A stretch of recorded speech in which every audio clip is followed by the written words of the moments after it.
ዓለም አቀፍ ሂደቶችን መሰረት በማድረግ አዳዲስ እንትኖች ሲመጡ የዛን ያህል ደግሞ ሰራተኞቻችን ኮፓፕ የማድረግ ስራ ስለሚያስፈልግ ስልጠናዎች በጣም እየተሰጡ ነው። የኢትዮጵያ መንግስትም እየተባበረ ነው። በነፃም እየተሰጡ ነውና በጣም በርካታ ካለ እውቀት የሚሰራ ነገር የለም። ሴፍቲ በእውቀት የሚሰራ ነው። እዛ ላይ ያሉንን የሰው ኃይሎች የማብቃት እንትና በዓለም አቀፍ ሲቪል አቪዬሽን ባለስልጣን አክሬዲትድ ነው። ትሬነር ፕላስ የሚባል እውቅና የተሰጠው ነው። ከዚህ በተጨማሪም ለሪጂናል ለጅቡቲ፣ ለሶማሌ እና ለአካባቢው ሀገሮች ስልጠናዎችን የሚሰጥ ነው። አንጋፋ ተቋም ስለሆነ ከ80 ዓመት በላይ የቆየ ነው። 81ኛ ዓመቱን እያዝን ነው። በዚህ ከፍተኛ ልምድ ያለን ስለሆነ ለአፍሪካም ለሪጂናል ኢንቲግሬሽንም ከፍተኛ አስተዋጽኦ እያደረገ ያለ ተቋም ነው።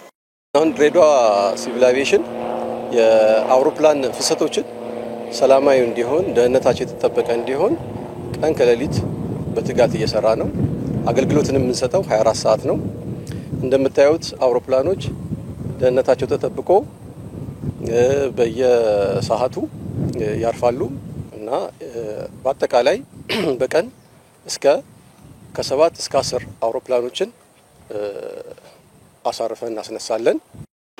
በረራው የተሳለጠና ደህንነቱን የጠበቀ በረራ እንዲኖር በእነዚህ በኮሙኒኬሽን መሳሪያዎችን እዚህ ቁጭ ብለን ስታንድ ባይ ሆነን መከታተል ኮሙኒኬሽን ኢንተራፕት እንዳይሆን የሆነ ችግርን ካለ ቶሎ መፍትሄ ለመስጠት እዚሁ ጋር ሆነን እንከታተላለን። ብልሽት ቢያጋጥም የመብራት መጥፋት ቢያጋጥም በተለይ በሶስት ኤሌክትሪክ ሶርስ ነው የምንሰራው፣ በኮሜርሻል በጄኔሬተር እና በሶላር። እነዚህ ከአንዱ የኮሜርሻሉ እንትን በሚልበት ሰዓት እኛ ወደዛ ሽፍት እናደርጋለን እና ኮሙኒኬሽኑ በተቻለ መጠን እንዳይቆራረጥና ኢንተራፕት እንዳይሆን ሴፍ የሆነ በረራ ደህንነት እንዲኖር የበኩላችን እናደርጋለን ማለት ነው። ክፍላችን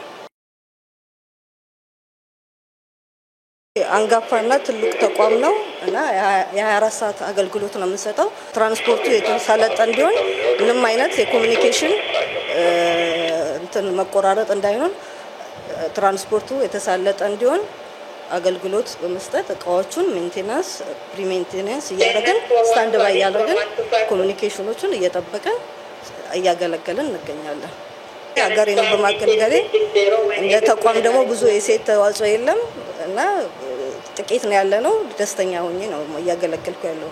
እንደ አፕሮች አየር ትራፊክ ተቆጣጣሪነት በድሬዳዋ ኤርፖርት ላይ የምናደርገው የትሬኒንግ ፍላይቶችን የኤርፎርስን የሲቪል ኤርክራፍት ትሬኒንግ ፍላይቶችን ትሬን እንዲሆኑ እናደርጋለን። በመቀጠል በኮሜርሻል ፍላይት ስኬጁል ሊሆኑ እና ነን ስኬጁል ሊሆኑ ለማለትም የታቀደና ያልታቀደ ኤርክራፍቶች የነሱን በሰፓሬሽን ወይም በመለያየት እንዲያርፉና እንዲነሱ እናደርጋለን።